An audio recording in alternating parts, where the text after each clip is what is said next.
আমার কনসেপ্ট খুব ভালোভাবে বুঝেন। আমরা শেখ হাসিনার সময় কেন কারাগারে গেলাম, কেন জেলে গেলাম?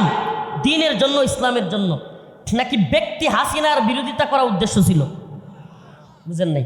ব্যক্তি হাসিনা উদ্দেশ্য ছিল, দল হিসেবে আওয়ামী লীগ উদ্দেশ্য ছিল, নাকি তাদের কার্যকলাপগুলো উদ্দেশ্য ছিল? তো সেই একই কার্যকলাপ যদি বর্তমান সরকার কিংবা পরবর্তীতে বিএনপি সরকারের মধ্যে পাওয়া যায়, তাইলে আমি কি বিএনপির সাথে হালুয়া রুটি খাবো, নাকি ওই সরকারেরও বিরোধিতা করব? আর যদি হালুয়া রুটি খাই, তাইলে বোঝা যাবে আমি শুধুমাত্র আওয়ামী লীগ বিরোধী ছিলাম এই জন্য যে অন্য দলগুলোর কাছ থেকে হালুয়া রুটি, পকেট আর পেটের ধান্দা করব। রাষ্ট্রীয় আলেম, দরবারি আলেম, যেই সময় যেই সরকার ছাতাও, বৃষ্টিও যেদিকে ছাতাও ওইদিকে না, আমি বৃষ্টিতে ভিজবো না। আমি অশান্তিতে থাকলে বলবে কি জানেন, আমরা যখন জেলে গেছি না, ওই শ্রেণীর লোকগুলো বলছে, দেখছো হুজুরদের বেয়াদবি, হুজুরদের সাথে মনে হয় বেয়াদবি করছে, এই জন্য জেলে যায়। হট বেটা, সমস্ত ইমামরা জেলে গিয়েছে, সাহাবায়ে কেরাম, তাবেঈ, আল্লাহর নবী নিজে জেল খেটেছে, কাটে নাই? কাটে নাই? তাইলে এখন তুমি তোমার হাত টিপে একজন, পা টিপে একজন, মাথা টিপে একজন, খাদেম খুদ্দামের অভাব নাই, আর হালুয়া রুটি আর হাদিয়ার অভাব নাই, পরে আছে বিছনার মধ্যে, পেট এত মুঠা, উরি বাবা, জেলখানায় যাওয়ার ভয় কেন? খেদমত তো করবে না কেউ। এখন সে বলতেছে কি, যেই হুজুরগুলো জেলে গেছে দেখছিস, এদের কোনো না কোনো বেয়াদবি আছে, এরা ব্যর্থ, হ্যাঁ সফল। সে কি আওয়ামী লীগের চাটুকারিতা কইরা সে কি সফল? সে বিএনপি আসলে বলবে যে বিএনপির সময় সে সফল, তার তো কোনো ব্যর্থতা নাই, তারা কেউ ধরবে না, তো তারা ধরার দরকারও নেই। এটা অভিনয়ের মঞ্চ বানাবেন না প্লিজ, এটাকে অভিনয়ের মঞ্চ বানাবেন আমরা, আমি না, আমরা না, সকলেই। রাজি আছেন তো ইনশাআল্লাহ? এই ওয়াজ মাহফিল কি অভিনয়ের মঞ্চ? যে এখানে একজন সুরকার উঠবে, একজন গায়ক উঠবে, একজন নায়ক উঠবে, একজন অভিনেতা উঠবে, উঠে কিছুক্ষণ অভিনয় করবে, তারপর চলে যাবে? না ভাই, ইত্তাকুল্লাহ, আল্লাহকে ভয় করো, ইত্তাকুল্লাহ, আল্লাহকে ভয় করো। আসুন আমি, আপনি, আমরা সবাই আল্লাহকে ভয় করি। আল্লাহ পাক বলেন, ক্বাদ আফলাহাল মুমিনুন الذين هم في صلاتهم خاشعون والذين هم عن اللغو معرضون والذين هم للزكاة فاعلون والذين هم لفروجهم حافظون। আল্লাহ পাক বলেন মুমিনরা সফল হয়েছে। قد أفلح المؤمنون, নিশ্চয়ই মুমিনরা সফল। কারা সফল? আমরা তো মুমিন, কি কন? আমরা ইমান আছে তো, কথা কন না, ইমান আছে তো নাকি? ওয়া মিনান নাসি মান ইয়াকুলু আমান্না বিল্লাহ ওয়া বিল ইয়াউমিল আখির ওয়া মা হুম বিমুমিনিন। আল্লাহ বলেন কিছু লোক আছে মানুষের সামনে, যখন তারা আসে ইয়াকুলু আমান্না বিল্লাহ, সকলের সামনে বলে আমি ইমানদার, ওমা হুম বিমুমিনিন, আল্লাহ বলেন কিন্তু অন্তরে তাদের প্রকৃত পক্ষে ঈমান নাই। আল্লাহ বলেন এরা মানুষের সামনে এসে কি বলে? ইয়াকুলু আমান্না, আমান্না, আমরা ইমানদার, আমরা ইমানদার, কিন্তু প্রকৃত পক্ষে এদের অন্তরে কি নাই? ঈমান নাই। প্রিয় ভাইরা আমার, বন্ধুগণ আমার, আমরা মুমিন। আল্লাহ বলেন মুমিনরা সফল। কেমন মুমিনরা সফল? الذين هم في صلاتهم خاشعون, যেই মুমিনরা খুশু খুজুর সাথে নামাজ পড়ে। সুবহানাল্লাহ। কোন মুমিনরা সফল? যারা খুশু খুজুর সাথে নামাজ পড়ে, ধীরস্থিরতার সাথে, বিনয়ের সাথে, একাগ্র চিত্তে, যারা একমাত্র আল্লাহকে রাজি খুশি করবার জন্য নামাজ পড়ে। প্রিয় ভাইরা আমার, এই দুনিয়ায় অনেক বড় সেলিব্রিটি, অনেক বড় নায়ক, অনেক বড় গায়ক, অনেক বড় গায়িকা, অনেক বড় নায়িকা, বাহ্যিক জিন্দিগিতে মনে হয় কত বড় সফল এরা, টাকা পয়সা, যশ খ্যাতি, কোনো কিছুর অভাব নাই। আড়ালে যায় দেখেন এদের কত শান্তি, এদের কত কষ্ট, আপনি কল্পনাও করতে পারবেন না। উত্তরায় বাংলাদেশের, নাম বলবো না, এক বড় নায়িকা, নাম বললে মোটামুটি সবাই চিনে ফেলবে, বড় নায়িকা, আমাদের এক উস্তাদকে এসে বলতেছে, আমি নিজের কানে শুনছি হুজুরের কাছে, বলতেছে হুজুর আমার একটা তাবিজ দেন হুজুর, ছেলে মেয়ে আমার কথা শোনে না। আফসোসের সাথে আয়সা হুজুরকে বলতেছে, হুজুর আমার বড় কষ্ট, আমার বাচ্চাগুলো আমার কথা শোনে না। একটু আগে হিরো আলমের কথা বললাম, স্ত্রী কথা শুনে না। এক নায়িকার কথা বললাম, নাম বলবো না, আরো অসংখ্য বলতে পারবো। এই সেলিব্রিটিজমের ধোঁকাবাজি, যাদেরকে আপনারা দেখা ওদের মতো হইতে চায় যুবকরা, ওদের মতো সাজতে চায়, ওদের মতো প্যান্ট পরে, ওরা সিরা প্যান্ট পরলে ওইটাই পরে, ওইটাই নাকি স্টাইল। হাঁটুতে সিরা, এনে সিরা, ওইনে সিরা, ওইটাই কি স্টাইল? আহা, তা হাঁটুতে সিরাও যদি স্টাইল হয়, তাহলে ল্যাংডা হয়ে যাও, ওটা তো আরেক স্টাইল। নাউজুবিল্লাহ।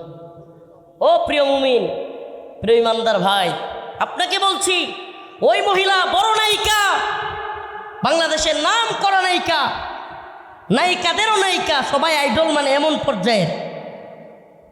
আয়সা বলতেছে, আমার সন্তানরা আমার কথা শুনে না, কষ্ট। হুজুর তাবিজ দেন। প্রিয় ভাইরা আমার, আজকে আরেকজন বলল তার স্ত্রী কথা শুনে নাই, বাবা হসপিটালে মারা গেছে, যায় নাই, অন্য পুরুষদের সাথে নাচানাচি করতেছে। এমন যারা আছেন, যারা আমাদের কাছে এসে বলেন, হুজুর স্ত্রী কথা শুনে না, বাচ্চারা কথা শুনে না, আপনাদেরকে বলি, কিভাবে শুনবে আপনার বাচ্চারা, আপনার অধীনস্থরা? আপনি আপনার মালিকের কথা শুনেন না, আপনার অধীনস্থরাও আপনার কথা শুনে না। দেখুন, একটা বিষয় বলি, আমি আসলে কথাগুলো না বলে পারতেছি না। আমি জানি না এই মান্দা, নওগাঁ বা রাজশাহীর এই অঞ্চলের প্রোগ্রামের সিস্টেম কি এগুলোই নাকি। আমি আরও নওগাঁ আসছি, কিন্তু এরকম অবস্থা দেখি নাই। একে তো হইল মনে হইতেছে যে এই মান্দার কোনো লোককে নারাজ করতে চায় নাই তারা, পুরা পোস্টারে মনে হয় সব লোকের নাম দিছে। হাসবেন না, হাসলে নিজেদের লজ্জা। এরপরে হইলো একে একে নাম সবগুলো বলা শুরু করছে। আমি ভয় পাইতেছিলাম, আল্লাহ এই নাম কি সবগুলো বলবে? যাই হোক, আলহামদুলিল্লাহ 4-5 জনের নাম বলে থামে গেছে। এরপরে কালেকশনের বিষয় হলো, একজন বক্তা আরেকজন লিখিত নিয়ে আসা, একজন বলে দেয়। ওই যে ছোটোবেলায় যে যাত্রাপালা টাইপের একজন বলে বলে দিত, আর একজন অভিনয় করতো, এই টাইপের হয়ে যাচ্ছে। তো হয় আপনি কাগজটায় আসতে, সব ঠিক বলার দরকার নেই, হয় আপনি কাগজটা ওনার কাছে দেন, নাইলে আপনিই বলেন। মানে 2 বার করে করে এভাবে চলছে। এখন কি চলছে, এই যে সাজানো হয়েছে, এটা তো রাজনৈতিক মঞ্চের মতো সাজানো হয়ে গেছে। সামনে ইয়া বড় ফুল, বক্তারে মানুষ দেখে না, এখন মানুষ চিল্লায়। এরপরে ফুল সরাও, আরও কতক্ষণ চিল্লা চিল্লি। প্লিজ শুনেন, দিনই প্রোগ্রামগুলো যেন দিনইভাবে থাকে। আমি মনে হয় বুঝাইতে পারি নাই। দিনই বিষয়গুলো যেন দিনইভাবে থাকে, এগুলো যেন কোনো রাজনৈতিক প্রোগ্রামও না হয়ে যায়, আবার কোনো নাউজুবিল্লাহ ওই সাংস্কৃতিক প্রোগ্রামও না হয়ে যায়। দিনই প্রোগ্রামটা দিনই প্রোগ্রাম, এখানে দিনটাই মুখ্য হবে। বলবেন হুজুর দিন কি আর মুখ্য আছে? আপনারাও লাখ টাকা হাদিয়া না দিলে আসেন না, তাইলে কি দিন আছে? দিন আসলে দিন নাই। আজকে দিনই একটু বোঝা যায়। আমি আজকে দেখলাম একটা ভিডিও, খুব আলোচিত। না বাবা, আমি যেটা মাথার তলে দেই বালিশ ফুটকির নিচে দিতে পারবো না, আর ভদ্রতার দরকার নেই। তো এখন দিন দিনের জায়গায় নাই। কেন দিন দিনের জায়গায় নাই বলি, আজকে ওয়াজ একটু নিজেদেরকে করি, কি কর? ওয়াজ তো শুধু জনগণের জন্য না, কমিটির জন্য, বক্তার জন্য, সবার জন্য ওয়াজ হওয়া উচিত। আচ্ছা, এখন আবার মাদ্রাসার ক্ষতি হয়ে যাবে, মাহফিল কমিটি যারা আছে তারাও কষ্ট পাবে, মাদ্রাসাটারও ক্ষতি হবে। এই যে বাচ্চারা রুমাল নিয়ে দাঁড়ায় আছে, এরা বারবার হুজুর বলতেছে একটু নামায় দেন, আমরা রুমাল দিই নাই, তো একটু যাও তোমরা, তারপরে ওয়াজ করি, যাও। পরে আবার ভিতরে ঢুকে যাব, পরে আবার কানাকানি বলবে হুজুর একটু ইয়াটা দেন, পরে আবার উঠবে, রাখ, দরকার নেই, তাড়াতাড়ি 2 মিনিটে দ্রুত দ্রুত, শুধু একদিকে ঢুকছে, এদেরকে শিখাই দেন নাই নাকি? এই একদিকে কেন, এদিকেও যাও, এদিকে ওইদিকে, দ্রুত দ্রুত শেষ করেন এগুলো। চাচা ক্ষিপে যায় না, ও চাচা, আহারে বসবে এরা, কিন্তু আপনি যেটা করতেছেন এইভাবে না। এইভাবে তো মাঝখান থেকে সবাই বললে তো তাইলে এটার মাহফিল থাকে না। যে যেমনি আছে থাকতে থাক, এখন আর এগুলো বইলা লাভ নাই। আপনি তো আমরা দেখতেছেন, আমিও আপনারা দেখতেছি, ব্যাস আলহামদুলিল্লাহ। এখন এরা দাঁড়ায় দেখবে, ট্রেনের মধ্যে কিছু লোক উঠে দেখবেন, আপনার রাজশাহী ট্রেন আছে না, কিছু লোক দেখবেন ভিতরে সিট থাকা অবস্থায়ও সেই যে লোহার ডান্ডা ধরে উঠে দাঁড়ায় থাকে, আগে ভাগে নামার চিন্তা, আগে ভাগে নেমে যাবে। এই জন্য কিন্তু মাঝে মাঝে দেখবেন ওই চোর চিন্তাইকারী এরা ওই সমস্ত লোক যারা ডান্ডা ধরে দাঁড়ায় থাকে এদের মোবাইল নিয়ে দৌড় দেয়। ক্ষতি কিন্তু তাদেরই হয়, যারা ভিতরে বসছে এদের কিন্তু ক্ষতি হয় না, এদের জন্য ফায়দায় হয়। তো যারা চাপাচাপি করে দাঁড়ায় আছে এটা তাদের ইচ্ছা। শ্রোতা তো অনেক ধরনের, আপনারা ফাস্ট শ্রোতা, আপনারা ভদ্র শ্রোতা, ভদ্রতা বজায় রাখেন, অন্তত মাঝখান থেকে চিল্লাচিল্লি করিয়েন না। সকলে একটু দুরূদ শরীফ পড়েন, একটু মাদ্রাসার জন্য, হাফিজি মাদ্রাসা কোরআনের খেদমতের জন্য সবাই একটু কম বেশি দেওয়ার চেষ্টা করেন, একটু দেন। কম বেশি দিলে তারপরে আলহামদুলিল্লাহ এটা একটা প্রতিষ্ঠানের জন্য কোরআনের অনেক বড় খেদমত হয়ে যাবে। দুরূদ শরীফ পড়ে আল্লাহুম্মা সাল্লি আলা মুহাম্মাদি ওয়া আলা আলি মুহাম্মাদ কামা সাল্লাইতা আলা ইব্রাহিম ওয়া আলা আলি ইব্রাহিম ইন্নাকা হামিদুম মাজিদ। اللهم بارك على محمد وعلى آل محمد كما باركت على إبراهيم وعلى آل إبراهيم إنك حميد مجيد। ভাইরা একটু তাড়াতাড়ি শেষ করো। اللهم بارك على محمد وعلى آل محمد كما باركت على إبراهيم وعلى آل إبراهيم إنك حميد مجيد। দেখুন আমার এখানে বয়ানে বসার কথা ছিল, বয়ানে বসার একবার স্টার্ট হওয়ার তাদের পক্ষ থেকেই কথা ছিল 10টায়, আমি বলছিলাম 9:30টায়, তারা বলছে হুজুর 10টায়। 10টায় আমি শুরু করতে পারি নাই, আমার আরেক জায়গায় যেতে হবে, আমার 2টা প্রোগ্রাম আজকে এখানে আপনাদের এখানে। আমি সেই সন্ধ্যার দিকে, সন্ধ্যার আগে আপনাদের রাজশাহীতে আসছি, এরপর থেকে আপনাদের কমিটিদের সাথেই আছি। এখন আমাকে বসানো হয়েছে, তারপরে অনেক দেরি করা হয়েছে, এখন আমাকে আরেকটা প্রোগ্রামে যেতে হবে।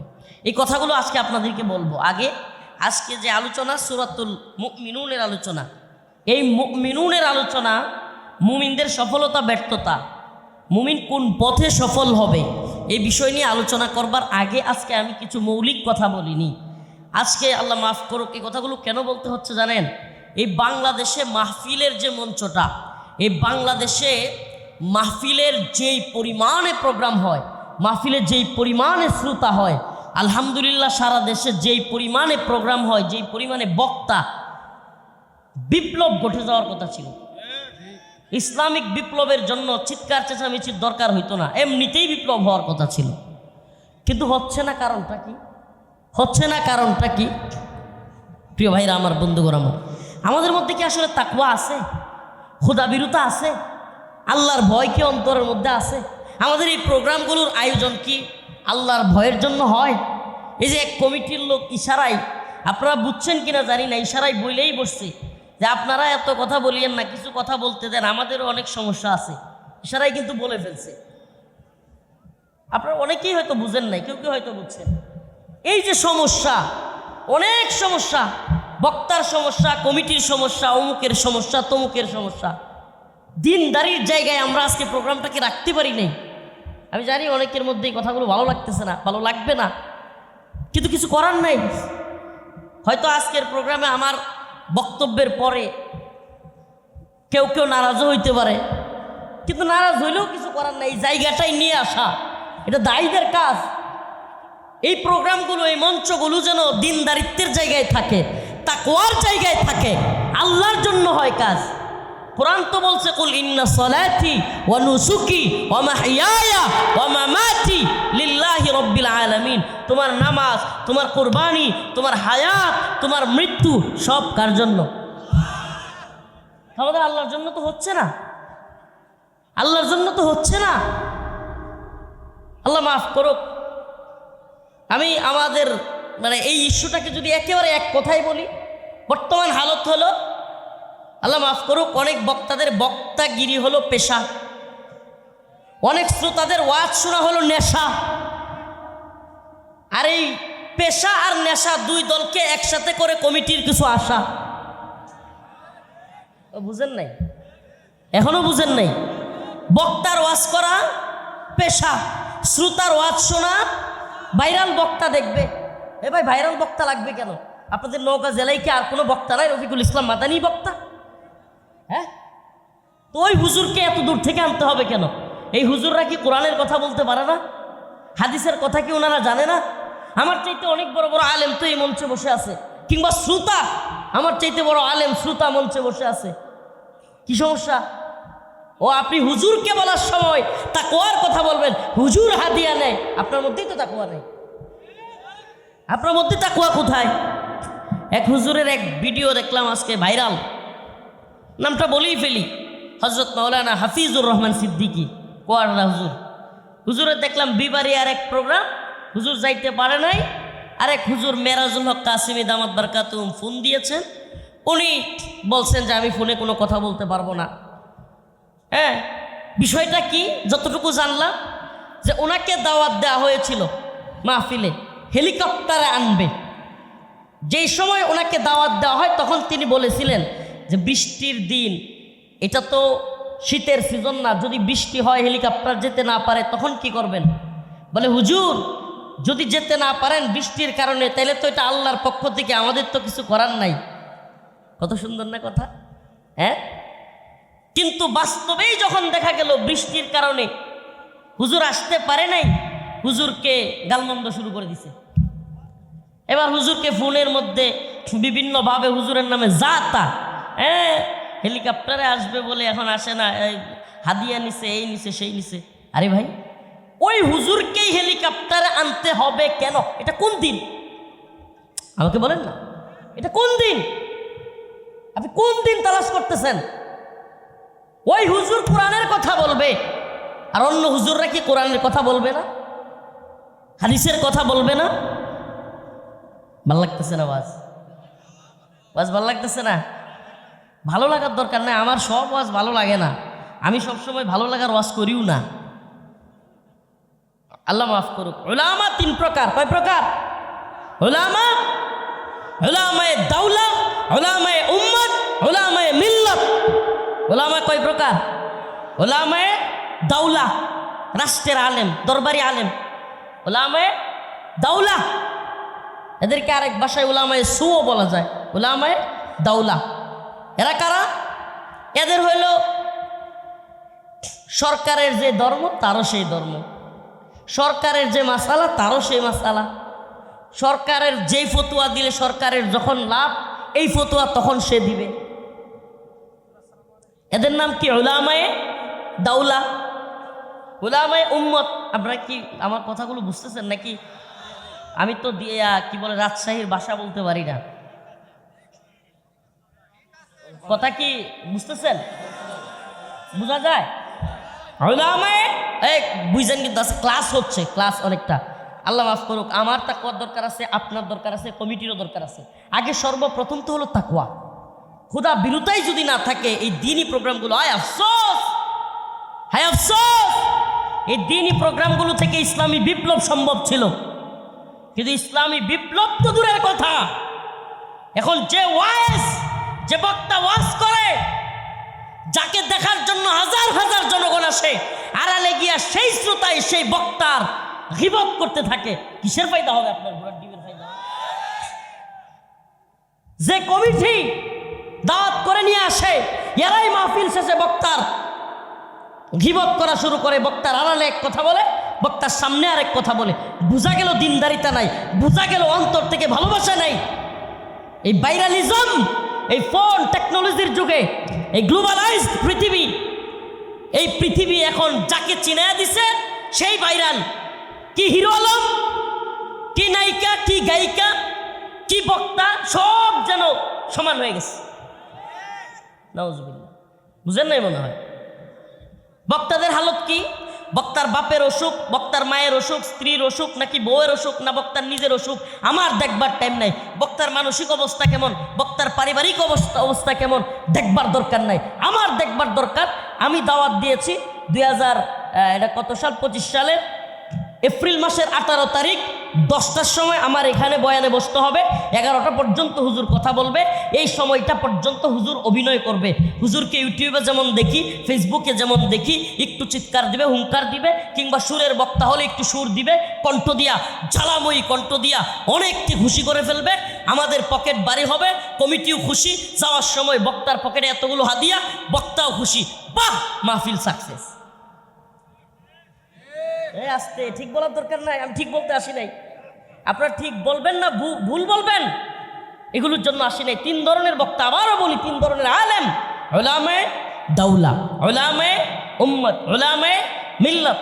এখন আরেক সমস্যা বলি, আল্লাহ মাফ করুক, কষ্ট নিচ্ছেন নাকি? আজকে ওয়াজ কিন্তু হবে, এগুলো কিছু করার নাই। কষ্ট নিচ্ছেন? আমাদের সবারই ওয়াজের দরকার আছে না নাই? বলেন হুজুর এই ওয়াজ তো কেউ করে না, আজকে আমি করি।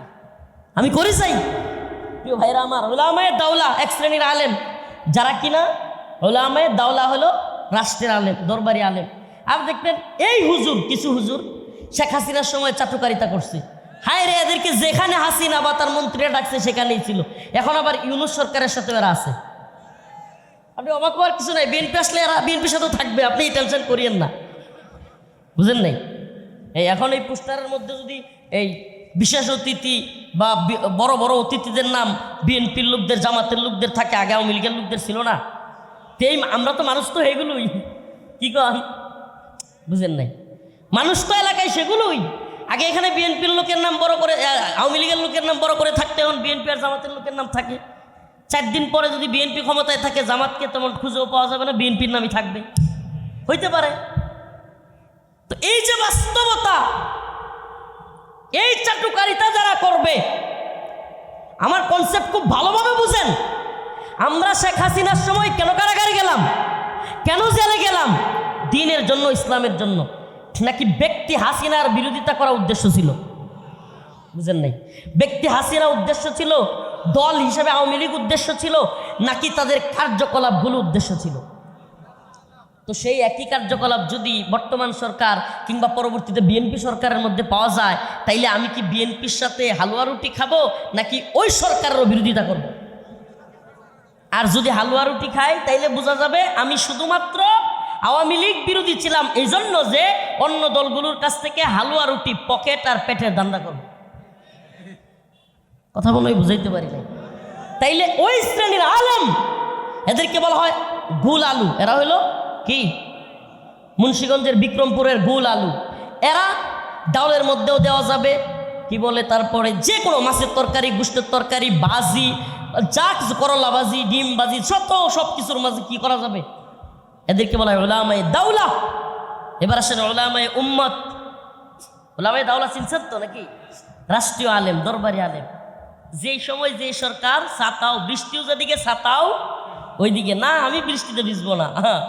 আমি অশান্তিতে থাকলে বলবে কি জানেন, আমরা যখন জেলে গেছি না, ওই শ্রেণীর লোকগুলো বলছে, দেখছো হুজুরদের বেয়াদবি, হুজুরদের সাথে মনে হয় বেয়াদবি করছে, এই জন্য জেলে যায়। হট বেটা, সমস্ত ইমামরা জেলে গিয়েছে, সাহাবায়ে কেরাম, তাবেঈ, আল্লাহর নবী নিজে জেল খেটেছে, কাটে নাই? কাটে নাই? তাইলে এখন তুমি তোমার হাত টিপে একজন, পা টিপে একজন, মাথা টিপে একজন, খাদেম খুদ্দামের অভাব নাই, আর হালুয়া রুটি আর হাদিয়ার অভাব নাই, পরে আছে বিছনার মধ্যে, পেট এত মুঠা, উরে বাবা, জেলখানায় যাওয়ার ভয় কেন? খেদমত তো করবে না কেউ। এখন সে বলতেছে কি, যেই হুজুরগুলো জেলে গেছে দেখছিস, এদের কোনো না কোনো বেয়াদবি আছে, এরা ব্যর্থ, হ্যাঁ সফল। সে কি? আওয়ামী লীগের চাটুকারিতা কইরা সে কি সফল? সে বিএনপি আসলে বলবে যে বিএনপির সময় সে সফল, তার তো কোনো ব্যর্থতা নাই, তারা কেউ ধরবে না, তো তারা ধরার দরকারও নেই। এবার আসেন 2 নাম্বার, উলামায়ে উম্মত। উলামায়ে উম্মত কারা? এই উম্মত যা চায়, যখন যেটা চায় তখন সেটা বলবে। আমার কথা বলে বুঝেন নাই? উম্মত মানে এরা দরবারি আলেম না, কিন্তু এরা হলো সেলিব্রিটি আলেম। সেলিব্রিটি আলেম বুঝেন? মানে এরা হলো ভক্তদের ভক্ত। এটা বুঝতে একটু সময় লাগবে। ভক্তদের ভক্ত, মানুষকে দেখা যায় তার ভক্ত, কিন্তু বাস্তবে সে হলো ভক্তদের ভক্ত। কিরকম? যে মানুষ যখন যেটা চায় তখন সে সেটাই করে। যখন মানুষ দেখে যে ভারত বিরোধিতা করলে এখন মানুষ খুশি হবে, ভারতের বিরোধিতা করে। যখন দেখে এখন আওয়ামী লীগের বিরোধিতা করলে সমস্যা নাই, আওয়ামী লীগের বিরোধিতা করে। মানে যখন মানুষ দেখে যে ফিলিস্তিনের পক্ষে থাকা দরকার, এখন ফিলিস্তিনের পক্ষে থাকে। আমি মনে হয় বুঝাইতে পারি নাই। আর একটু আরো সহজ করে দিব, আর একটু সহজ করে দিব। মনে করেন ফিলিস্তিনে হামলা করতেছে কারা? ইসরায়েল। কিন্তু ইসরায়েল তো ছাগলের 3 নম্বর বাচ্চা, হামলা করাইতেছে তো আমেরিকা। বুঝেন নাই মনে হয়? হামলা করাইতেছে কে? আমেরিকা। আমেরিকার প্রেসিডেন্ট বলে কয়ে সে গাজাকে ধ্বংস করে দেবে। ডোনাল্ড ট্রাম্প সারা পৃথিবী দেখছে, সারা পৃথিবী দেখতেছে ডোনাল্ড ট্রাম্প গাজাকে ধ্বংস করে দিবে। কি করবে? ধ্বংস করে দিবে। এবং সেখানে সে ফ্ল্যাটের ব্যবসা করবে, এগুলো বলতেছে। সে এখানে ব্যবসা করবে, বাণিজ্য করবে সে। আমাকে বলেন, আপনাকে বিরোধিতা করলে, ফিলিস্তিনের যুদ্ধ বন্ধ হোক এটা অন্তর থেকে চাইলে আপনাকে প্রথম বিরোধিতা করতে হবে আমেরিকার। প্রথম বিরোধিতা করতে হবে কার? আমেরিকার। যদি আমেরিকার বিরোধিতা করতে না পারেন, ইসরায়েল ইসরায়েল বলে চিৎকার করেন, বোঝা গেল ইসরায়েলের কথা বললে তো আর এদেশে কিছু হবে না। ইসরায়েলের কথা বলতে তো মজাই। উলামায়ে উম্মত, কিন্তু উলামায়ে মিল্লাত একটু আলাদা। আল্লাহ মাফ করুক, আস্তাগফিরুল্লাহ ওয়া আতুবু ইলাইহি। বুঝে নেবেন আপনারাই। বলেন হুজুর সবাই তো বলে হক, সবাই তো বলে সঠিক, সবাই তো বলে সত্য, সবাই হক, সবাই সত্য, সবাই বলে হুজুর আমরা কোনটা চিনবো? এই যে চিনেন, এগুলো বলে দিচ্ছি, এখন বুঝবেন। আপনি নাম বলার দরকার নেই, এখন আপনি চিনবেন উলামায়ে দাওলা কারা, উলামায়ে উম্মত কারা। উম্মত কারা? আবারও বলি, মানে বক্তদের বক্ত, সেলিব্রিটিজম, মানে তার সেলিব্রিটিগিরি ধ্বংস হয়ে যাবে এই জন্য অনেক সময় হক কথা বলে না। বুঝেন নাই মনে হয়? তার সেলিব্রিটিগিরি ধ্বংস হয়ে যাবে এই জন্য কি করে না? হক কথা সবসময় বলে না। জনগণ অসন্তুষ্ট হয়ে যাবে। জনগণ, আল্লাহ যেখানে জনগণরা অসন্তুষ্ট করতেছে, ওয়ালাকিন্না আকসারহুম জাহিলুন ওয়ালাকিন্না আকসারহুম ফাসিকুন ওয়ালাকিন্না আকসারহুম যালিমুন। আল্লাহ নিজে বলতেছে আমার বান্দাদের মধ্যে বেশিরভাগ জালেম, আমার বান্দাদের মধ্যে বেশিরভাগ ফাসিক, আমার বান্দাদের মধ্যে বেশিরভাগ জাহেল। কে বলতেছে? আল্লাহ। আর সেই গণতন্ত্র কি কয়? গণতন্ত্র কয় সব মানুষ মিল্লা বুট দিয়া যারে নেতা বানাইবো হেই হয়ে যাইব নেতা। তো আল্লাহ তো বলতেছে ওয়ালাকিন্না আকসারহুম যালিমুন ওয়ালাকিন্না আকসারহুম ফাসিকুন, বেশিরভাগ জালেম, বেশিরভাগ ফাসিক, বেশিরভাগ জাহেল। বাস্তবতা কি? বাস্তবতা কি? একটা চোরের বুটের যে মূল্য, একটা বাটপারের বুটের যে মূল্য, শাইখুল হাদিসের বুটের সেই মূল্য। কথা কয় না?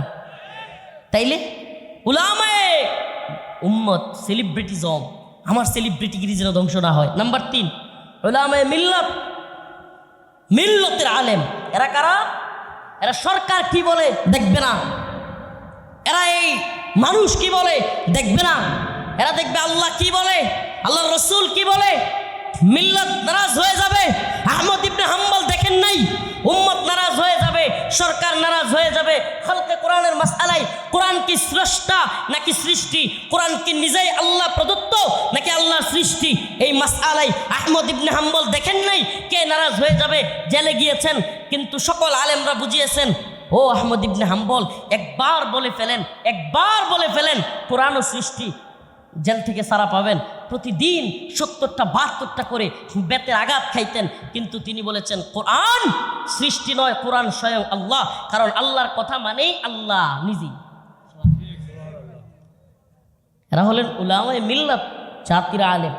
প্রিয় ভাইরা আমার, বন্ধুগণ আমার, এখন আমাদেরকে বুঝতে হবে উলামায়ে উম্মত, উলামায়ে মিল্লাত, উলামায়ে দাওলা, আমরা কাদের পক্ষে থাকব এটা আমাদেরকে বুঝতে হবে। আমাদেরকে বুঝতে হবে যে আমরা কাদের পক্ষে থাকব। আজকে আপনি উলামায়ে মিল্লাতকে জঙ্গিবাদী ট্র্যাক দিচ্ছেন, মৌলবাদী ট্র্যাক দিচ্ছেন, আপনি আজকে সেলিব্রিটিজমের পিছনে পড়ছেন, আজকে আপনি ভাইরালের পিছনে পড়ছেন। ভাইরাল বক্তা ছাড়া, সুরেলা বক্তা ছাড়া, জজবাতি বক্তা ছাড়া আপনার চলে না। আবার আপনি দিন শেষে সবচেয়ে বড় খুলুসিয়তের বয়ান দেন, আপনি সবচেয়ে বড় মুখলেস, আপনি সবচেয়ে বড় তাকওয়াবান। না ভাই, আপনি তাকওয়াবান নন। প্রিয় ভাইরা আমার, তাকওয়া তো তখন হইতো যখন বক্তা, কমিটি, শ্রোতা সবার মধ্যে আল্লাহর জন্য প্রোগ্রাম হইতো। হ্যাঁ, বুঝে আসছে? এবার আমার আয়াতে চলে যাব, তার আগে আরো 2-3টা কথা বলিনি, কষ্টের কথা, শেষ কথা। প্রিয় ভাইরা আমার, আমরা যারা প্রোগ্রাম করি সারা দেশে মোটামুটি পরিচিত, এদের কমন সমস্যা বলি, এইভাবে খোলামেলা কেউ বলবে না। নিজের বিনাশ কি নিজে কেউ করবে নাকি? হ্যাঁ, খোলামেলা কথা বলি। আমি ওরকম হাদিয়াটা দিয়ে নিতাম না, সবার সামনে বলি। এগুলো আমারে যারা চিনেরা জানে। ওমা দিন শেষে মাহফিলে যাই, যাওয়ার পরে যখন ফিরি তখন শুনি সর্বনাশ, আমারে যে দাওয়াত দিছে সে মূলত ওই কমিটির কেউ না, এবং সে যার মাধ্যমে দাওয়াত দিছে সেও কমিটির কেউ না। যে কমিটি সে আমাকে দিছে 20,000, খবর নিছি কি ভাই আমারে মাত্র 20,000 টাকা হাদিয়া দিলেন, এত দূর থেকে আসলাম, এত পরিশ্রম করে গাড়ি নিয়ে, এত কষ্ট করে সাথে কয়েকজন লোক নিয়ে এত দূর থেকে 10-15,000 20,000 টাকা হাদিয়া দিলেন। কয় হুজুর বলেন কি, 80,000 টাকা দিছি। আমি তো মাথার থেকে বললাম কি 80,000 টাকা কেমনে দিলেন? কয় হুজুর আপনারে এখন মাত্র দিলাম 20,000, প্রথমে আমরা যাকে পাঠাইছিলাম তার কাছে দিছিলাম আরো 20,000। কত হয়েছে? 40। মাইরা দিছে কে? ওই কমিটির সাথে যার যোগাযোগ সে কি করছে? মাইরা দিছে। এখন সে বলতেছে আরো 20,000 টাকা লাগবে। পরে জানা গেল যে বক্তার কাছে গেছিল সেও মাইরা দিছে আরো 20,000। কত হইল? জানতে জানতে জানা গেল কমিটির থেকে যেই হুজুর কিংবা যেই লোক বক্তার পকেটে আইনা হাদিয়া দিয়েছিল সেও মাইরা দিছে 20,000। হুজুর পাইল কত? ও এখন কি গায়ে লাগতেছে কারো? হুজুর পাইল কত? কিন্তু কমিটির বা মাদ্রাসা মসজিদ কর্তৃপক্ষের বা প্রোগ্রাম কর্তৃপক্ষের গেল কত? আমি অবাক হয়ে গেলাম, কিরি চাহিদা তো আমার 80,000, মানুষ আমাকে দেখ আর যাকেই দেখ মানুষ মনে করে হুজুরকে 80,000 বা লাখ দেওয়া হয়েছে। দিন শেষে আমি পাইলাম কত? কয়টা বলবো, বুড়ি বুড়ি প্রোগ্রাম। এই মানুষ গ্রামে গঞ্জ থেকে, নওগাঁর মান্দা থেকে আমার এলাকায় যাইতে পারে, তখন খালি ওয়াসেতা মাধ্যম খুঁজে কার মাধ্যমে হুজুরকে পাওয়া যাবে। কথা বুঝেন নাই না? বুঝাইতে পারি নাই? খালি মাধ্যম খুঁজে হুজুরকে কেমনে পাওয়া যাবে, কারণ ওই হুজুরের নাম্বারও নাই, যোগাযোগের সিস্টেমও নাই। হঠাৎ করে একজন পাওয়া গেছে যে বলতেছে আমি হুজুরকে জোগাড় করে দিতে পারবো। সে কি করে? সেও নিজে পারে না, আরেকজনকে ধরে। এইভাবে ধরতে ধরতে মাশাল্লাহ হাদিয়া যায় 1 কোটি, কিন্তু হুজুর পাইছে অল্প। এই যে এই জন্য বললাম যে আপনারা যে আমাদেরকে বলেন লাখ টাকা 1.5 লাখ টাকা হাদিয়া দেন, হাদিয়া যায় কই? এই যে হাদিয়া যায় ওই জায়গায়। এখন হইল বাস্তবতার নিরিখে কথাগুলো কেন বলছি। আজকে আল্লাহ মাফ করুক, মুরব্বীরা কষ্ট নেবেন না মঞ্চে যারা আছেন। আজকে আমাদের দিনদারিতা কোথায় গেল? আমাদের তাকওয়া কোথায় গেল? আল্লাহর জন্য কাজ করা, আমরা বলি মাদ্রাসার জন্য, দ্বীনের জন্য কাজ করতেছি, দ্বীনের কাজ কোথায় গেল? দ্বীনের কাজ যদি থাকতো আজকে এই অঞ্চলের শাইখুল হাদিসের মূল্যায়ন আপনাদের কাছে থাকতো, আপনাদের এই অঞ্চলের তাকওয়াবান মসজিদের খতিব, মসজিদের ইমামের সম্মান আপনার কাছে থাকতো। প্রিয় ভাইরা আমার, বন্ধুগণ আমার, আসুন আমরা সবাই এগুলো থেকে মুক্ত হই, এই পরিবেশটাকে চেঞ্জ করে দেই। এজন্য আমি বলি কি জানেন, যদি আপনার তাকওয়া আশা থাকে, দিনদারিতা আশা থাকে, ভাইরাল বক্তার দাওয়াত দেওয়ার দরকার নাই। সুবহানাল্লাহ। এই আমার যোগ্যতা কি ভাইরাল হওয়া? না করেন কে? এটাই যোগ্যতা, এটা বাস্তবতা। আমার যোগ্যতা কি আমার ভাইরাল হওয়া? নাউজুবিল্লাহ না। একজন আলেম সেও যদি ভাইরাল হয়ে, আজকে দেখেন বাংলাদেশে আমার চাইতে এই যে বগুড়ার একজন নাম হইল হিরো আলম, সে কি মানুষ কম চিনে তারে? কথা কন না, ভাইরাল কম। প্রিয় ভাইরা আমার, আজকে দেখলাম সে কান্নাকাটি করতেছে মিডিয়ার সামনে, এসে বলতেছে যে আমার স্ত্রী, আমার বাবা অসুস্থ হসপিটালে, আর আমার স্ত্রী আমার বাবাকে না দেখিয়া, বাবার কাছে না গিয়া অন্য পুরুষদের সাথে নাচ গান করে, আমি আমার স্ত্রীকে ছেড়ে দিব। তার পরিস্থিতিটা কোথায়? সেও ভাইরাল, সেও সেলিব্রিটি, তার পরিবারের অবস্থা কি? আজকে সে আফসোস করে, বলে আমার বউ আমার বাবাকে রেখে হসপিটালে, তার বাবা মারা গেছে, এখন সে কান্নাকাটি করতেছে। ও মিয়া, যদি তাকওয়া থাকতো, আল্লাহর ভয় থাকতো, তাহলে নিজের স্ত্রীরে কেউ হাজার হাজার লাখ লাখ মানুষ দেখবে, ইউটিউবে ফেসবুকে নিজের স্ত্রীর দেহ কেউ উলঙ্গ বেহায়াপনার মধ্যে লিপ্ত করে? কথা কন না, করে? তাইলে ওই সেলিব্রিটি যার মধ্যে দিনদারিতা নাই, ওই ভাইরাল যার মধ্যে দিনদারিতা নাই। এখন আমাদের ইসলামিক অঙ্গনের একজন পরিচিত মুখ, তাদেরও যদি আপনারা এই হালত মনে করেন, তাইলে দিনদারিতা থাকলো? বলেন থাকলো? প্রিয় ভাইরা আমার, বন্ধুগণ আমার, আখিরি বক্তব্য, এটা যেন অভিনয়ের মঞ্চ না হয়, অভিনয়ের মঞ্চ না হয়। 2025 সাল 18 এপ্রিল রাত 10টা থেকে 11টা হুজুরকে অভিনয় করতেই হবে। হুজুরকে আমরা দেখবো না হুজুর অসুস্থ কিনা, হুজুরের বাবা মা অসুস্থ কিনা, কে কি আমরা দেখার টাইম নাই। আমরা হুজুরকে নিয়ে আসবো লক্ষ টাকা খরচ করে, আমরাও মানুষের কাছ থেকে কালেকশন করব, আর 10টা থেকে 11টা পর্যন্ত হুজুর জাক্কাস একটা অভিনয় করবে, আর সেই অভিনয়ের মধ্য দিয়ে আমরা আমাদের সব কিছু সুন্দরভাবে শেষ করব। আল্লাহ আমাদেরকে ক্ষমা করুক, বলে না আমি। এটা অভিনয়ের মঞ্চ বানাবেন না প্লিজ, এটাকে অভিনয়ের মঞ্চ বানাবেন আমরা, আমি না, আমরা না, সকলেই। রাজি আছেন তো ইনশাআল্লাহ? এই ওয়াজ মাহফিল কি অভিনয়ের মঞ্চ? যে এখানে একজন সুরকার উঠবে, একজন গায়ক উঠবে, একজন নায়ক উঠবে, একজন অভিনেতা উঠবে, উঠে কিছুক্ষণ অভিনয় করবে, তারপর চলে যাবে? না ভাই, ইত্তাকুল্লাহ, আল্লাহকে ভয় করো, ইত্তাকুল্লাহ, আল্লাহকে ভয় করো। আসুন আমি, আপনি, আমরা সবাই আল্লাহকে ভয় করি। আল্লাহ পাক বলেন, ক্বাদ আফলাহাল মুমিনুন الذين هم في صلاتهم خاشعون والذين هم عن اللغو معرضون والذين هم للزكاة فاعلون والذين هم لفروجهم حافظون। আল্লাহ পাক বলেন মুমিনরা সফল হয়েছে। قد أفلح المؤمنون, নিশ্চয়ই মুমিনরা সফল। কারা সফল?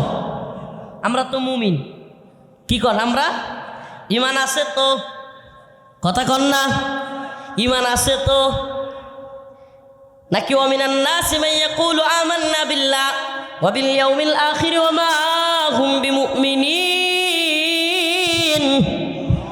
আল্লাহ বলেন কিছু লোক আছে মানুষের সামনে, যখন তারা আসে ইয়াকুলু আমান্না বিল্লাহ, সকলের সামনে বলে আমি ইমানদার, ওমা হুম বিমুমিনিন, আল্লাহ বলেন কিন্তু অন্তরে তাদের প্রকৃত পক্ষে ঈমান নাই। আল্লাহ বলেন এরা মানুষের সামনে এসে কি বলে? ইয়াকুলু আমান্না আমান্না, আমরা ইমানদার, আমরা ইমানদার, কিন্তু প্রকৃত পক্ষে এদের অন্তরে কি নাই? ঈমান নাই। প্রিয় ভাইরা আমার, বন্ধুগণ আমার, আমরা মুমিন। আল্লাহ বলেন মুমিনরা সফল। কেমন মুমিনরা সফল? الذين هم في صلاتهم خاشعون, যেই মুমিনরা খুশু খুজুর সাথে নামাজ পড়ে। সুবহানাল্লাহ। কোন মুমিনরা সফল? যারা খুশু খুজুর সাথে নামাজ পড়ে, ধীরস্থিরতার সাথে, বিনয়ের সাথে, একাগ্র চিত্তে, যারা একমাত্র আল্লাহকে রাজি খুশি করবার জন্য নামাজ পড়ে। প্রিয় ভাইরা আমার, এই দুনিয়ায় অনেক বড় সেলিব্রিটি, অনেক বড় নায়ক, অনেক বড় গায়ক, অনেক বড় গায়িকা, অনেক বড় নায়িকা, বাহ্যিক জিন্দিগিতে মনে হয় কত বড় সফল এরা, টাকা পয়সা যশ খ্যাতি কোনো কিছুর অভাব নাই। আড়ালে যায় দেখেন এদের কত শান্তি, এদের কত কষ্ট আপনি কল্পনাও করতে পারবেন না। উত্তরায় বাংলাদেশের, নাম বলবো না, এক বড় নায়িকা, নাম বললে মোটামুটি সবাই চিনে ফেলবে, বড় নায়িকা, আমাদের এক উস্তাদকে এসে বলতেছে, আমি নিজের কানে শুনছি হুজুরের কাছে, বলতেছে হুজুর আমার একটা তাবিজ দেন, হুজুর ছেলে মেয়ে আমার কথা শোনে না। আফসোসের সাথে আয়সা হুজুরকে বলতেছে, হুজুর আমার বড় কষ্ট, আমার বাচ্চাগুলো আমার কথা শোনে না। একটু আগে হিরো আলমের কথা বললাম, স্ত্রী কথা শোনে না। এক নায়িকার কথা বললাম, নাম বলবো না, আরও অসংখ্য বলতে পারবো। এই সেলিব্রিটিজমের ধোঁকাবাজি, যাদেরকে আপনারা দেখা ওদের মতো হইতে চায় যুবকরা, ওদের মতো সাজতে চায়, ওদের মতো প্যান্ট পরে, ওরা সিরা প্যান্ট পরলে ওইটাই পরে, ওইটাই নাকি স্টাইল। হাঁটুতে সিরা, এনে সিরা, ওইনে সিরা, ওইটাই কি স্টাইল? আহা, তা হাঁটুতে সিরাও যদি স্টাইল হয়, তাহলে ল্যাংডা হয়ে যাও, ওটা তো আরেক স্টাইল। নাউজুবিল্লাহ। ও প্রিয় মুমিন, প্রিয় ইমানদার ভাই, আপনাকে বলছি, ওই মহিলা বড় নায়িকা, বাংলাদেশের নাম করা নায়িকা, নায়িকাদেরও নায়িকা, সবাই আইডল মানে এমন পর্যায়ের, আয়েশা বলতেছে আমার সন্তানরা আমার কথা শুনে না, কষ্ট। হুজুর তাবিজ দেন। প্রিয় ভাইরা আমার, আজকে আরেকজন বলল তার স্ত্রী কথা শুনে নাই, বাবা হসপিটালে মারা গেছে, যায় নাই, অন্য পুরুষদের সাথে নাচানাচি করতেছে। এমন যারা আছেন যারা আমাদের কাছে এসে বলেন হুজুর স্ত্রী কথা শুনে না, বাচ্চারা কথা শুনে না। আপনাদেরকে বলি কিভাবে শুনবে আপনার বাচ্চারা, আপনার অধীনস্থরা? আপনি আপনার মালিকের কথা শুনেন না, আপনার অধীনস্থরাও আপনার কথা শুনেন। আপনি আপনার মালিকের কথা শুনেন না, আর আপনার অধীনস্থরাও আপনার কথা শুনবে না। একটা টিপস দিয়ে গেলাম, কোনো হাদিয়া লাগবে না। আপনি আপনার মালিকের কথা শুনেন, দেখবেন আপনার অধীনস্থরাও আপনার কথা শুনবে। আপনি আপনার মালিকের কথা শুনবেন, আপনার অধীনস্থরাও কি করবে? আপনার কথা শুনবে। প্রিয় ভাইরা আমার, বন্ধুগণ আমার, তো মুমিনের সফলতা আল্লাযীনা হুম ফি সলাতিহিম খাশিউন। নামাজ পড়বো তো ইনশাআল্লাহ, 5 ওয়াক্ত সালাত পড়বো তো ইনশাআল্লাহ। এই হাত নিচে বাঁধেন আর উপরে বাঁধেন, আমিন জুড়ে বলেন বা আস্তে বলেন, এগুলো নিয়ে মারামারি করিয়েন না। যে যেটা করেন সেটা নিয়ে খুশি থাকেন। এগুলো শাখাগত মাসআলা, প্লিজ দয়া করেন এগুলো নিয়ে, এই মতামতগুলো নিয়ে মারামারি ফাসাদ তৈরি করিয়েন না। এখন মসজিদ আলাদা করতেছেন, কেউ বলে সালাফি মসজিদ, কেউ বলে হানাফি মসজিদ, কেউ বলে আহলে হাদিস মসজিদ। আরে মসজিদ তো আল্লাহর ঘর, এগুলো আবার ভাগ করার কি আছে ভাই? এগুলো আবার ভাগ করার কি আছে? আমাদের কেউ কেউ পা ফাঁকা করে একসাথে দাঁড়াবো, কেউ কেউ হাত ইয়া করে দাঁড়াবো, কেউ হাত উপরে করব, কেউ নিচে করব। এগুলো ইসলামের সৌন্দর্য। আপনি এগুলোকে মারামারির জায়গা তৈরি করতেছেন না। কারো মন চাইলে আমি নাচতে বলবে, কারো মন চাইলে জুড়ে বলবে। এই মারামারিটা করিয়েন না। উম্মতে মুসলিমার অবস্থা খুবই নাজুক। ফিলিস্তিনের দিকে তাকায় দেখেন, আজকে ফিলিস্তিনের ভয়াবহ পরিস্থিতি। আরে ফিলিস্তিনে অনেক দূর, আপনার পাশেই যশোরের পরেই ইন্ডিয়া বা ভারতের অবস্থা দেখেন আরও ভয়াবহ। ওয়াকফ বিল নামে এক বিল নতুন করে তৈরি করছে, শত শত মাদ্রাসা মসজিদগুলো ভেঙ্গে গুড়িয়ে দিচ্ছে। আজকের এই বড় বড় ওয়াজ, বড় বড় এই হাজার হাজার শ্রোতা, আরে কমিটির লোকের অভাব নাই, অতিথিদের অভাব নাই, কত শান শৌকত সুন্দরভাবে সাজানো এই ফুল দিয়ে। কি মনে করছেন ওই অঞ্চলগুলোতেও এরকম ছিল? ভাই ওই অঞ্চলগুলোতেও এরকম ছিল। আজকে তাদের পরিস্থিতি এরকম কেন? কারণ মুমিনদের মধ্যে ঐক্যবদ্ধভাবে প্রতিরোধ করার যে মানসিকতা, এক থাকো এবং কাফের মুশরিকদের বিরুদ্ধে ঐক্যবদ্ধভাবে দ্বীনের পথে, শাহাদাতের পথে, জিহাদের পথে অবতরণ করো। ওই অবস্থান থেকে সরে এসে এক কাতারে যুদ্ধ করবো তো দূরের কথা, কাফেরদের বিরুদ্ধে এখন নিজেরা যুদ্ধে লিপ্ত। প্রিয় ভাইরা আমার, বন্ধুগণ আমার, ইমানদার আমাদের সবচেয়ে বড় পরিচয় কি? আমরা ইমানদার, আমরা কালেমার দাবিতে ঐক্যবদ্ধ, আমরা দ্বীনের দাবিতে ঐক্যবদ্ধ। আমাদের আল্লাহ এক, আমাদের রাসূল এক, আমাদের কুরআন এক, আমাদের জান্নাত এক, সব কিছু এক। আমাদের মধ্যে কেন এত ভেদাভেদ? এই ছোট্ট ছোট্ট বিষয়গুলো নিয়ে মাসলাক, মাযহাব কিংবা আরও যে বিষয়গুলো আছে মতানৈক্য, এই কে হানাফি, কে শাফি, কে হাম্বলি, কে সালাফি, এগুলোকে বড় করবেন না প্লিজ, এগুলোকে বড় করবেন না। আপনার দ্বীন, আপনার ঈমান, আপনার রাসূল, আপনার কোরআন, এগুলো হলো সবচেয়ে বড়। ওগুলোকে বজায় রাখুন। আসুন, 2 জন নেতা মাশাআল্লাহ ঐক্যবদ্ধ থাকার কথা বলে গেলেন। উম্মতের ঐক্যবদ্ধতা বড় জরুরি, কিন্তু সেই ঐক্যবদ্ধতা কিসের ভিত্তিতে হবে? কালিমার ভিত্তিতে। বলেন না, ফিলিস্তিনে মুসলমানদেরকে মারে, আপনার আমার গায়ে জ্বলে কেন? বাংলাদেশে আন্দোলন করলাম কেন? কোন দাবিতে? তারা ফিলিস্তিনি, এই জন্য কথা কয় না? তারা ফিলিস্তিন রাষ্ট্রের পক্ষে, আমরা আরে না রে ভাই, আমরা কালিমার পক্ষে। না বুঝলে কেউ বুঝাইতে পারবে না, একটু বোঝার চেষ্টা করেন। কেন আমরা ফিলিস্তিনিদের পক্ষ নিয়েছি? ফিলিস্তিন রাষ্ট্রের পক্ষে। হ্যাঁ, তাই ইসরায়েলের তো রাষ্ট্র দাবি করতেছে, তাহলে তাদের সমস্যাটা কি? এখানে সমস্যা হলো ঈমানের, সমস্যা হলো কুফরের। ঠিক না? এখানে সমস্যাটা কোথায়? এখানে ঈমানের লড়াই। এটা কোনো ভূখণ্ডের লড়াই না, এটা ঈমান কুফরের লড়াই। এটা কোনো ভূখণ্ডের লড়াই না, এটা কুফর, শিরিক এবং তাগুতের বিরুদ্ধে ঈমানদারদের লড়াই। এটা কালেমার লড়াই। অথচ কালেমার লড়াই, কালেমার জন্য সবাই রাজপথে নামছে, কালেমার পতাকাই নেওয়া যাবে।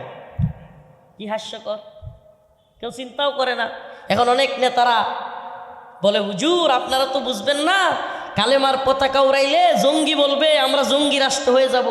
আরে সবচাইতে বড় জঙ্গি, সবচাইতে বড় সন্ত্রাসী হলো ওই আমেরিকা। ওই আমেরিকার চোখে আপনি জঙ্গি হয়ে যাবেন বলে আপনি আপনার কালেমা ভুলে যাচ্ছেন, কালেমার পতাকা উড়াতে ভয় পান। আপনার চাইতে নত জানু, আপনার চাইতে দাসত্বের ইমানদার আর কেউ নাই। আপনার ইমান দাসত্বের শৃঙ্খলে আবদ্ধ। আপনার ইমানকে আপনি কি করছেন? পশ্চিমাদের শিকল দিয়ে বাঁধছেন। আপনার ইমানকে কে বলছে এইভাবে বাঁধতে?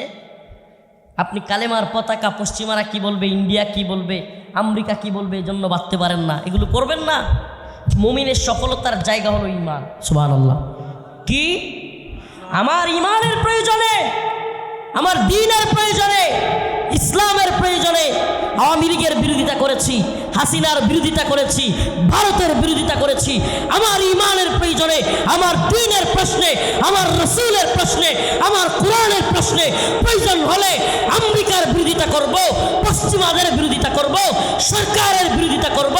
প্রয়োজন হলে আমি যে কারো বিরুদ্ধে যাব, আমার বাবার বিরুদ্ধে, আমার ভাইয়ের বিরুদ্ধে যাব, তবু আল্লাহ এবং রাসূলের দ্বীনের বিরুদ্ধে কাউকে বলতে দিব না। এটা হলো ইমান, এটা ইমানের দাবি। আমি ব্যক্তি হাসিনার বিরুদ্ধে ছিলাম না, আমি দল আওয়ামী লীগের বিরুদ্ধে ছিলাম না, আমি দেশ ভারতের বিরুদ্ধে ছিলাম না। এই উম্মতের বিরুদ্ধে, ইমানের বিরুদ্ধে, তাদের অবস্থানের বিরুদ্ধে আমি ছিলাম, আমরা ছিলাম। এখনো যদি বুঝাইতে না পারি আমি ব্যর্থ, কিছু করার নাই। এরপরেও যদি আপনাদের বিবেকের বন্ধ দরজার তালাগুলো না খুলে, আর কিছু করার নাই। আমাকে বর্তমানে ফিলিস্তিনিদের পক্ষ থাকতে হলে অবশ্যই সর্বপ্রথম ওই সাপের মাথা, শয়তানের মাথা আমেরিকার বিরোধিতা করতে হবে। আমেরিকার ল্যান্ডা ধরে বাংলাদেশের ক্ষমতায় আইবেন আর বলবেন আমি ফিলিস্তিনিদের পক্ষে, আপনি ধোঁকাবাজ, আপনি ধোঁকাবাজ। আল্লাহ নিজে বলতেছেন, ইখাদিউনা আল্লাহ ওয়াল্লাযীনা আমানু ওয়া মা ইয়াখদাউনা ইল্লা আনফুসাহুম ওয়া মা ইয়াশউরুন। এরা মনে করে যে আল্লাহ এবং মুমিনদেরকে ধোঁকা দিচ্ছে, মানে নিফাক যাদের ভিতরে, এরা মনে করে, আল্লাহ নিজে বলতেছে, এরা মনে করে আল্লাহ এবং মুমিনদেরকে তারা ধোঁকা দিচ্ছে। আল্লাহ বলেন না, ওয়া মা ইয়াখদাউনা ইল্লা আনফুসাহুম। এরা আল্লাহকেও ধোঁকা দিতে পারে না, এরা মুমিনদেরকেও ধোঁকা দিতে পারে না, এরা নিজেরাই ধোঁকা দেয়। এটা কি নিজেকে ধোঁকা দেওয়া নয়? আমি জানি আমেরিকার কারণে ফিলিস্তিনে হামলা, আমি জানি বর্তমান ইসরায়েল রাষ্ট্রটা প্রতিষ্ঠাই করেছে আওয়ামী লীগ, আমেরিকা। আমি জানি আমেরিকার কারণেই বর্তমান ইসরায়েল রাষ্ট্র প্রতিষ্ঠা হয়েছে। আমেরিকার মিসাইল দিয়া, আমেরিকার অস্ত্র দিয়া, আমেরিকার টাকা দিয়া, আমেরিকার রাজনৈতিক শেল্টারের কারণে সব সমস্যা আমেরিকার তৈরি করা।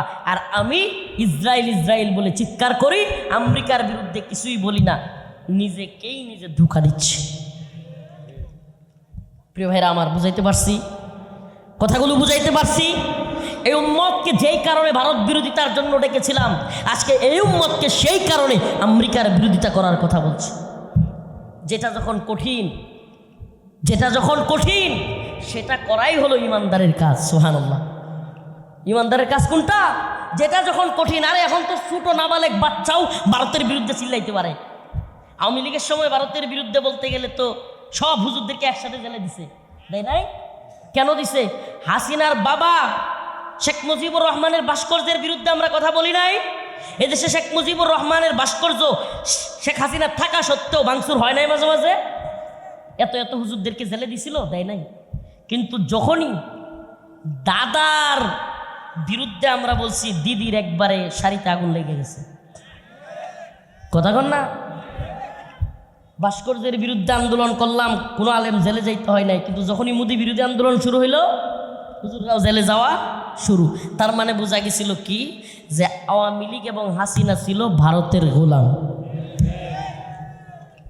তো এখন যদি নতুন করে কেউ আমেরিকার গোলাম সাজবার চায়, তাইলে কি যেই কারণে উম্মতকে আমরা ভারতের বিরোধিতা করতে বলেছিলাম, এই উম্মতকে একই কারণে ইসলামের প্রশ্নে, দ্বীনের প্রশ্নে আমরা আমেরিকার বিরোধিতা করতে বলবো না?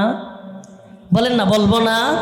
নাকি আমাদের জেলে যাওয়ার ভয়ে, রিমান্ডে যাওয়ার ভয়ে, ফাঁসির কাস্টে ঝোলার ভয়ে আমেরিকার বিরুদ্ধে চুপ থাকবো?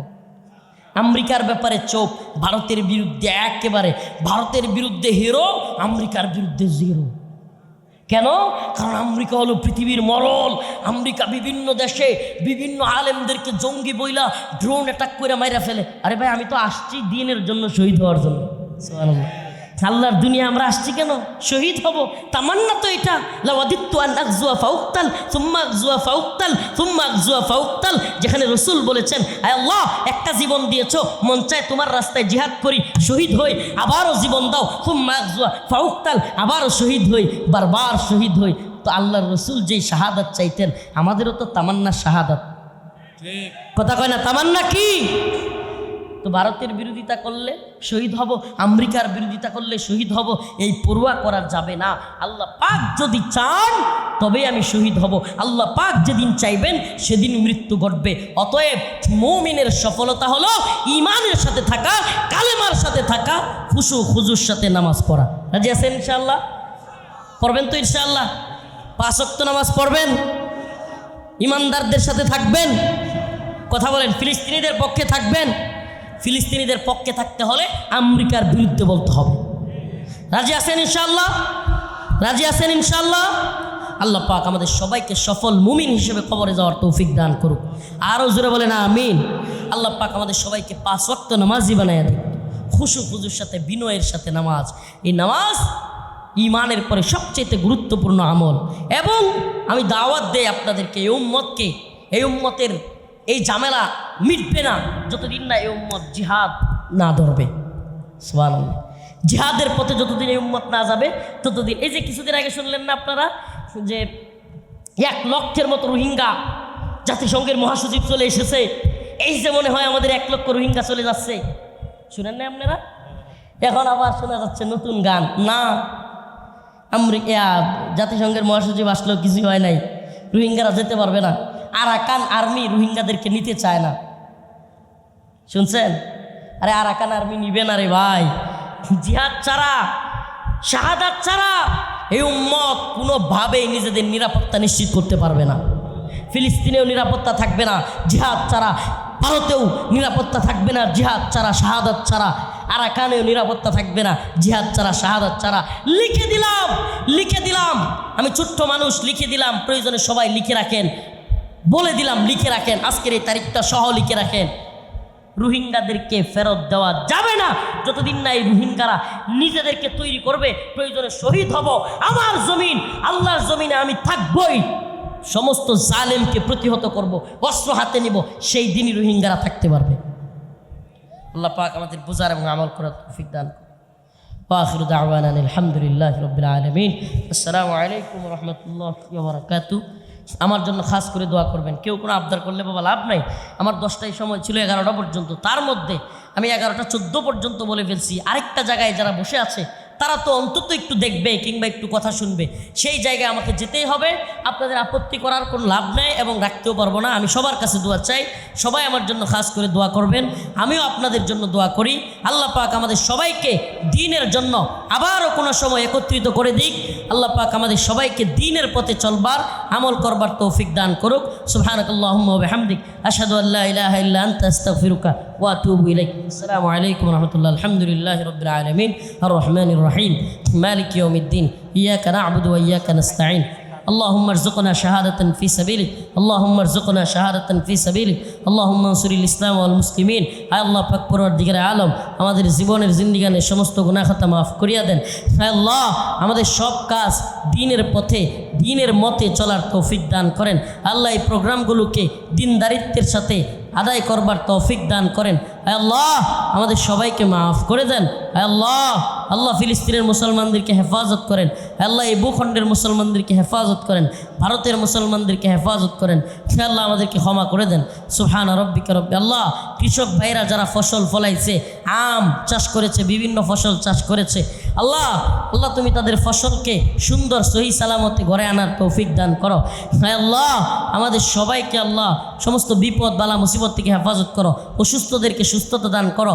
আল্লাহ ঋণগ্রস্তদের ঋণ পরিশোধ করার তৌফিক দান করো। আল্লাহ বক্তা শ্রোতা কমিটি আমাদের সবাইকে তাকওয়ার সাথে চলার তৌফিক দান করো। সুবহান রাব্বিকা রাব্বিল ইজ্জাতি আম্মা ইয়াসিফুন ওয়া সালামুন আলাল মুরসালিন আলহামদুলিল্লাহ।